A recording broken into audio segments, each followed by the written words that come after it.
अस्सलाम वालेकुम स्टूडेंट्स। आज का जो हमारा टॉपिक है वो है स्टोप कंडेंसेशन रिएक्शन और स्टोप कंडेंसेशन। तो स्टार्ट लेते हैं।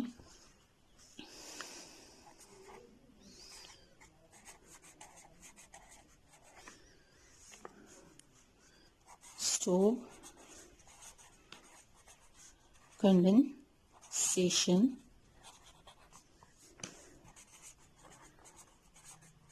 रिएक्शन। इसमें स्टूडेंट्स हम सबसे पहले डिस्कस जो करने जा रहे हैं पॉइंट्स वो है, सबसे पहले हम डेफिनेशन को डिस्कस करेंगे।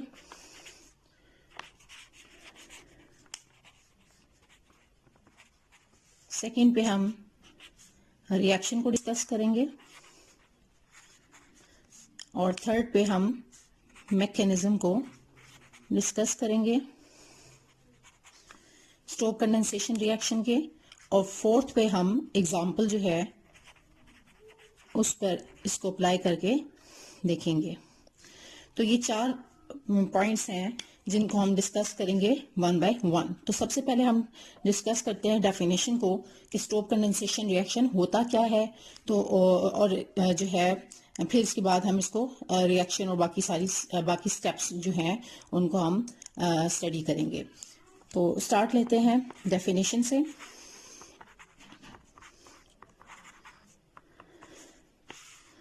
डेफिनेशन को डिस्कस करें तो हम कहते हैं कि aldehydes एंड कीटोन्स जो कि कार्बोनाइल कंपाउंड्स हैं, when these aldehydes and ketones condense with the esters of succinic acid,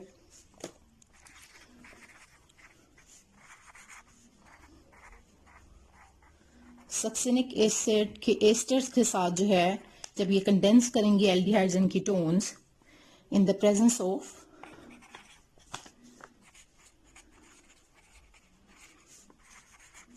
base. अब वो बेस कौन सी होगी? That is C2H5ONA, that is sodium ethoxide. इसको हम क्या बोलते हैं? Sodium ethoxide. या फिर सोडियम एथोक्साइड के अलावा यहाँ पर आपके पास टर्शरी ब्यूटॉक्साइड जो है वो भी बेस आप यूज कर सकते हैं। That will give you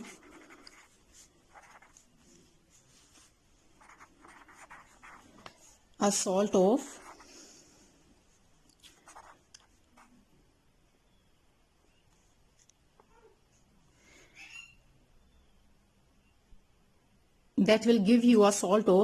alpha beta unsaturated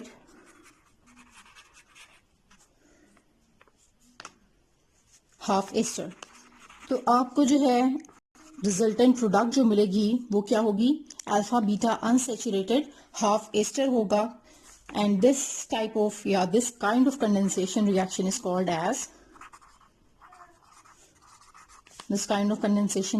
called as Stobbe condensation reaction.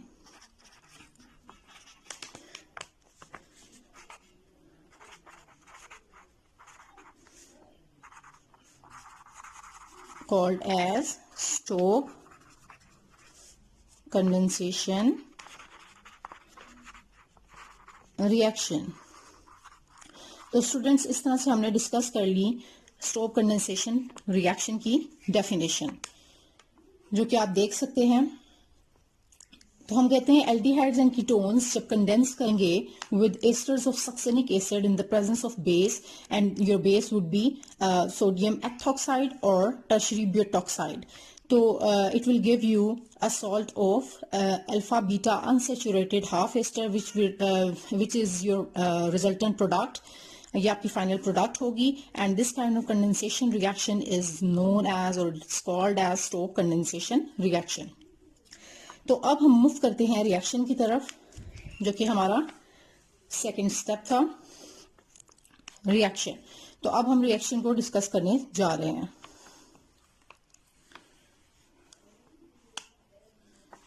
तो रिएक्शन को देखें तो हम कहते हैं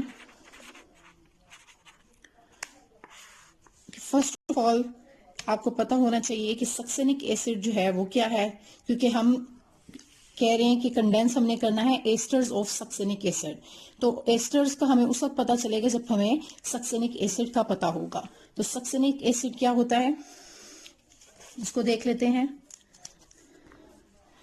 तो succinic acid that is CH2 COOH CH2 COOH 4 carbon containing acid है ये। इसको हम कहते हैं सक्सेनिक एसिड। अब हमने क्या करना है, इसका एस्टर लेना है।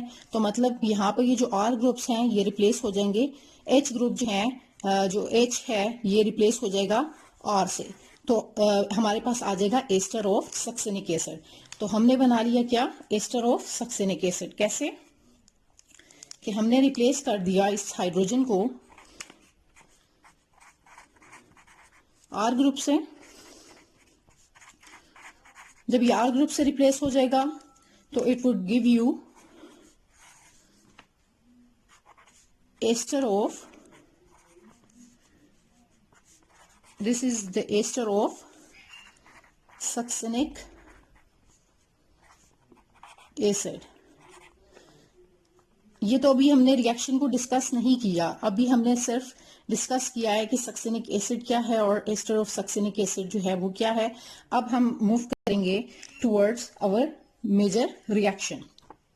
होप सो कि आपको ये स्टेप समझ आ रहे हैं जो मैं आपको समझा रही हूं।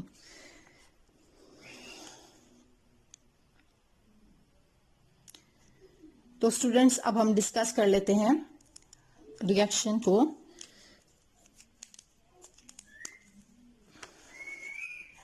Reaction of Stobbe condensation reaction. तो हमने ले लिया, मैंने क्या कहा था आपको बताया था कि एल्डिहाइड्स और कीटोन्स को हमने कंडेंस करना है एस्टर ऑफ सक्सेनिक एसिड के साथ। तो हमने ले लिया यहाँ पर R C double bond O और R। हमने ले लिया कीटोन और हमने इसको कंडेंस कर दिया एस्टर ऑफ सक्सेनिक एसिड के साथ। और ये बात याद रखनी है कि हमेशा आपने इसमें एस्टर ऑफ सक्सेनिक एसिड लेना है। एस्टर लेना है तो यहाँ पर एस्टर क्या होगा, H के बजाय यहाँ पर C2H5 होगा, यहाँ पर भी C2H5। जरूरी नहीं है कि आप यही एस्टर लें, मैंने एस्टर लिया है इथेन का C2H5। सो आप जो है कोई और भी एस्टर यूज कर सकते हैं, लेकिन होना वो सक्सेनिक एसिड का एस्टर होना चाहिए। So it would be your ester of succinic acid. और अब होगा क्या कि इन दोनों का रिएक्शन होगा इन द प्रेजेंस ऑफ, इनका रिएक्शन होगा in the presence of base, जो कि मैंने आपको भी बताया था कि जो आप बेस यूज करेंगे वो क्या होगी, टर्शियरी ब्यूटॉक्साइड। तो हम लिख लेते हैं यहां पर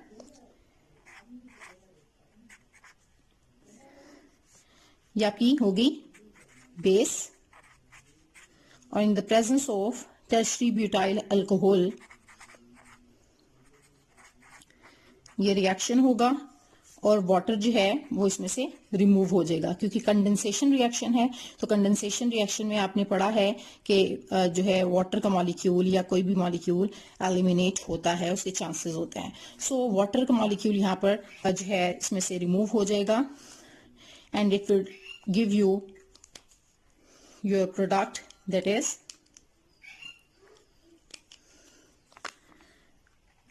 RCR। अब यहाँ पर जो समझने वाली बात है वो ये है कि आपने करना ये है कि आपके पास जो रिएक्टेंट्स होंगे इसमें जो ऑक्सीजन है यहां से ऑक्सीजन जाएगी और यहां से H2 जाएंगे। तो ये आपका वाटर इसमें से रिमूव हो जाएगा। और बाकी आपने करना ये है कि इसके साथ बाकी सारा जो कंपाउंड है आपका एस्टर ऑफ सक्सेनिक एसिड का पार्ट है वो सारा इस कार्बन के साथ आपने जोड़ देना है, C डबल बॉन्ड C और बाकी पार्ट एज इट इज। तो ये आपके पास आपके जो है आ जाएगा प्रोडक्ट।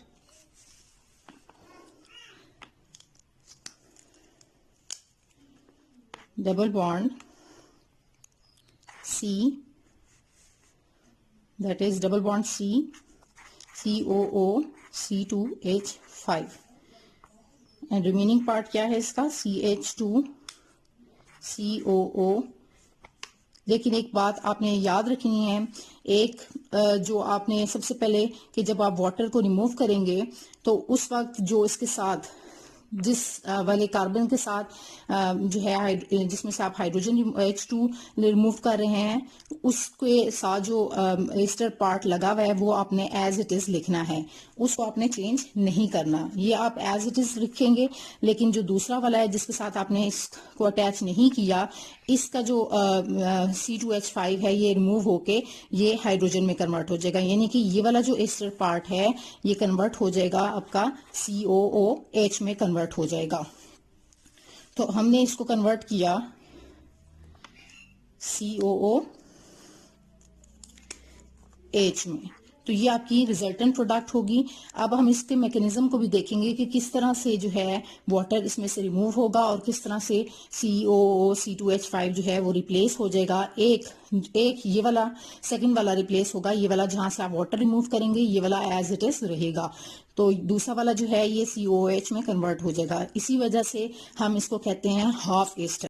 अब आप देख लें कि जो आपके पास रिजल्टेंट प्रोडक्ट होगी ये अल्फा बीटा क्यों? क्योंकि यहाँ पर जो कार्बोनाइल कार्बन है इसके साथ जो अटैच्ड कार्बन होती है हम उसको कहते हैं अल्फा कार्बन। तो अल्फा और इसके साथ जो नेक्स्ट वाली कार्बन होगी वो बीटा कार्बन। तो अल्फा बीटा और डबल बॉन्ड लाइन के दरमियान में तो हम इसको कहते हैं अनसैचुरेटेड। सो ये हो गया अल्फा बीटा अनसैचुरेटेड। और आपको मैंने बताया था कि ये आपको देगा alpha beta unsaturated half ester. तो अब आप देख रहे हैं कि अगर इसको देखें, अगर हम यहाँ पर कंपाउंड को इस तरह से, तो आपकी जो प्रोडक्ट है आप एक पार्ट जो है वो एस्टर है और जो दूसरा पार्ट है ये एसिडिक पार्ट है। तो इस तरह से आपको हाफ एस्टर यानी कि alpha beta unsaturated half ester जो है वो आपको आपकी प्रोडक्ट में मिल जाएगा। सो हम लिख देते हैं इसको alpha beta unsaturated half ester. This would be your final product of Stokes condensation reaction. अब हम इसके मैकेनिज्म की तरफ आते हैं कि किस तरह से ये जो है मैकेनिज्म होगा और आपको ये प्रोडक्ट मिलेगी। स्टूडेंट्स, अब हम डिस्कस करने जा रहे हैं अपने थर्ड स्टेप को, that is mechanism of condensation, Stokes condensation reaction.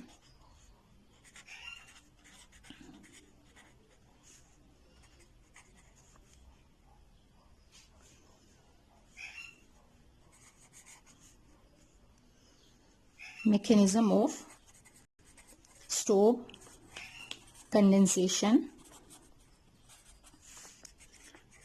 reaction। Mechanism को देखें तो हम लेते हैं स्टार्ट में succinic ester of succinic acid, that is CH2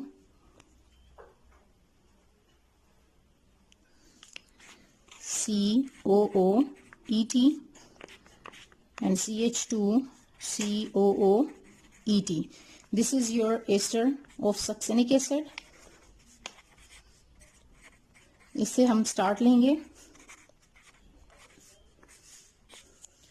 और in the presence of base that is tertiary butoxide, ये बेस है और बेस जो है वो क्या करेगी, ये एक्ट करेगी एज अ बेस और बेस की प्रॉपर्टी है कि वो क्या करती है, ये कार्बोनाइल कार्बन के साथ जो कार्बन होता है इसको हम कहते हैं अल्फा कार्बन, और इधर जो प्रेजेंट होती है हाइड्रोजन्स, इनको कहते हैं हम अल्फा हाइड्रोजन। तो ये क्या करेगी, ये जो बेस होती है ये वाली ये एब्स्ट्रैक्ट कर लेती है प्रोटॉन को, यहाँ से हाइड्रोजन को एब्स्ट्रैक्ट कर लेती है, क्योंकि ये जो हाइड्रोजन्स होते हैं मोर एसिडिक होते हैं,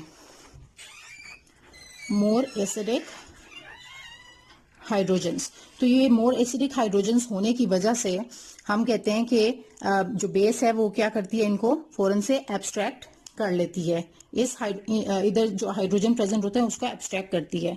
तो एब्स्ट्रैक्ट करने के बाद ये फॉर्मेशन होगी इसके अंदर कार्बेनाइन की। तो हमने देख लिया कि किस तरह से कार्बेनाइन की फॉर्मेशन हुई है।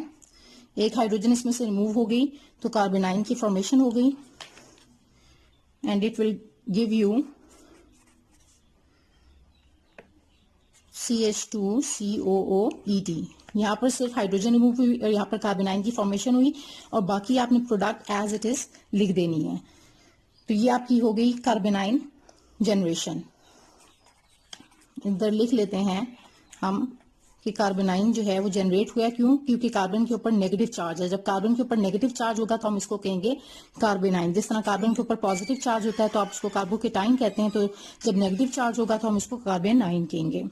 अब हम नेक्स्ट स्टेप की तरफ जाते हैं। कार्बोनाइन की फॉर्मेशन हो गई है, और नेक्स्ट में क्या होगा कि आप ले लेते हैं कोई भी कीटोन। हम ले लेते हैं C6H5 C double bond O and C6H5, जिसको हम कहते हैं बेंजोफिनोन। बेंजोफिनोन बेंजोफिनोन भी हम इसे कहते हैं, और इसको डाइफिनाइल कीटोन भी कहते हैं। तो बेंजोफिनोन को अब हम ट्रीट करवाएंगे इस कार्बेनाइन के साथ।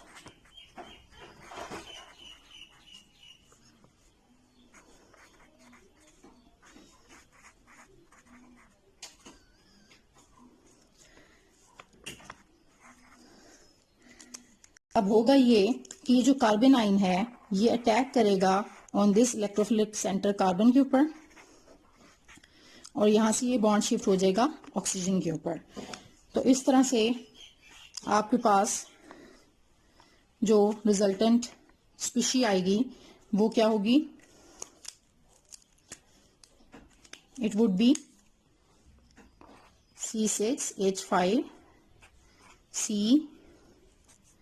C6H5, ये दोनों एज इट इज। उसके बाद जो है ये वाला ऑक्सीजन O नेगेटिव, और फिर आपने एज इट इज ये इसके साथ अटैच कर देना है कार्बन के साथ CH2COOET, और ये वाला सेकंड इसके साथ जो अटैच्ड है कार्बन दैट इज CH2, इसको आप इस तरह से अरेंज करके लिख लें C डबल बॉन्ड O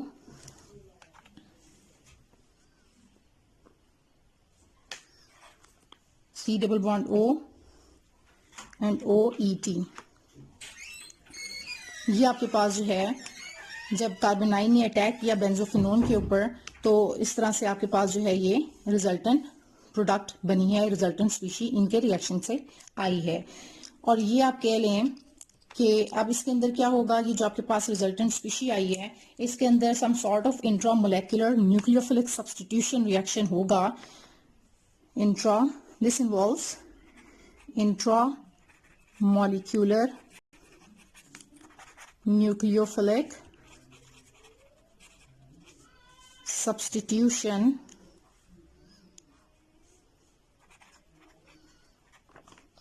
तो इंट्रामोलिक्यूलर न्यूक्लियोफिलिक सब्स्टिट्यूशन तो हमने कह दिया कि ये होगी, लेकिन ये कैसे होगी, क्योंकि विद इन अ मॉलिक्यूल हो रही है, तो हम इसको कहेंगे इंट्रामोलिक्यूलर न्यूक्लियोफिलिक सब्स्टिट्यूशन। अब होगा ये कि ये जो O नेगेटिव है ये अटैक करेगा कार्बन के ऊपर, और जो कार्बन के ऊपर अटैक करने के बाद ये जो एथॉक्साइड आइन है OET जो है एथॉक्साइड, यहाँ से ये रिमूव हो जाएगी।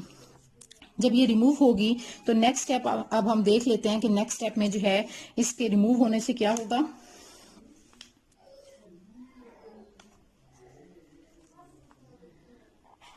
After it's removal it would be converted into, आपको ये रिमूव होने के बाद क्या देगी,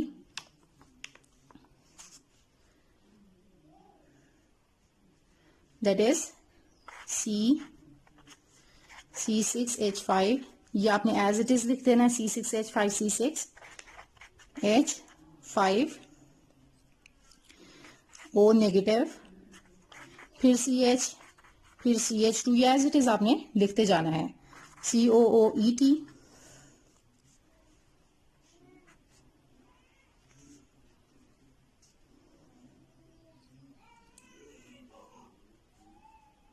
यहाँ पर अब आपने जब इसके ऊपर अटैक करवाया तो यहाँ से ये ऑक्सीजन जो है वो खत्म हो जाएगा और यहाँ पर आ जाएगा C डबल बॉन्ड O, और यहाँ से जो है ये CH2 इसके साथ अटैच हो जाएगा और इस टाइप का एक रिंग टाइप स्ट्रक्चर बन जाएगा। आप देख सकते हैं that is CO, C double bond O, CH2, CH, COOET। अब ये आप देख सकते हैं कि ये कार्बोनाइल कार्बन के साथ जो है अटैच्ड कार्बन, ये हम इसको कहते हैं अल्फा कार्बन। और इस अल्फा कार्बन के साथ मैंने भी आपको पहले भी बताया कि जो अटैच्ड हाइड्रोजन होती है, इस हाइड्रोजन को हम कहते हैं, अटैच्ड हाइड्रोजन को अल्फा हाइड्रोजन कहते हैं, जो कि मोर एसिडिक होती है। अब इसके अंदर दोबारा से एक एसिडिक हाइड्रोजन प्रेजेंट है, एसिडिक हाइड्रोजन। तो एसिडिक हाइड्रोजन जब प्रेजेंट है तो फिर क्या करेगी, बेस जो है इसके साथ दोबारा से रिएक्ट करेगी, और बेस रिएक्ट करेगी तो हमारे पास जो है इसका रिएक्शन क्या होगा, बेस के साथ, और वो बेस इस हाइड्रोजन को एब्स्ट्रैक्ट कर लेगी। तो हम देख लेते हैं, बेस जो है टर्शियरी ब्यूटॉक्साइड हाइड्रोजन को रिमूव करेगी, तो हम लिख लेते हैं इसको -H positive, and it will give you what, that is C6H5 C6H5। जब ये इस हाइड्रोजन को एब्स्ट्रैक्ट कर लेगी तो फिर दोबारा से कार्बोनाइन जनरेट हो जाएगा। तो कार्बोनाइन जनरेट होगा तो ये C नेगेटिव हो गया और बाकी COOET, ये ऑक्सीजन एज इट इज, बाकी पार्ट एज इट इज आपने जो है वो शो कर देना है, CH2 और ये C डबल बॉन्ड O। ये होप सो कि आपको समझ आ रहा है। हुआ ये कि ये पार्ट आपने एज इट इज लगा दिया, यहां से हाइड्रोजन जब रिमूव हुआ तो कार्बोनाइन जनरेट हो गया, जैसे कि आप देख सकते हैं C नेगेटिव, और फिर बाकी पार्ट आपने एज इट इज लिख देना है, जैसे कि आप यहाँ पर देख सकते हैं। अब जो कार्बोनाइन है ये क्या करेगी, ये शिफ्ट कर जाएगा, C नेगेटिव ये शिफ्ट होगा यहाँ पर, और ये वाला जो बॉन्ड है यहाँ पर शिफ्ट हो जाएगा। और इनकी शिफ्टिंग के बाद जो है नेक्स्ट हमारे पास जो स्टेप होगा वो क्या होगा कि it would give you C6H5 C double bond C, क्योंकि यहाँ पर आप डबल बॉन्ड क्रिएट हो जाएगा, और डबल बॉन्ड क्रिएट होने के बाद यहाँ पर COOET रह गया। यहाँ पर आपके पास सेकंड C6H5 था और ये O नेगेटिव, यानी कि जो है ये वाला पार्ट भी खत्म हो गया क्योंकि आप कार्बन के चारों बॉन्ड सेटिस्फाइड हैं। तो अब आप जो नेक्स्ट पार्ट लिखेंगे वो क्या होगा, CH2 COO नेगेटिव। तो आपने इस तरह से इसको अरेंज कर लिया। अब आप क्या करेंगे, अंडर एसिडिक मीडियम या अपॉन एसिडिफिकेशन, ये एसिड मीडियम से क्या लेगा, हाइड्रोजन लेगा और किस में कन्वर्ट हो जाएगा, एसिड में, तो COOH में ये कन्वर्ट हो जाएगा। तो after conversion into acid, acidic medium में रखेंगे जब आप इसको, तो ये एसिडिक मीडियम में से H पॉजिटिव ले लेगा,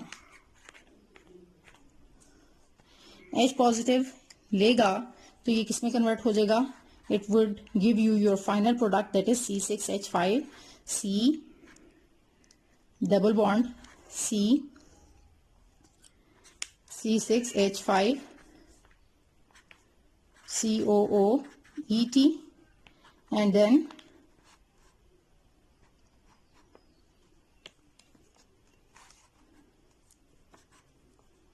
CH2COOH।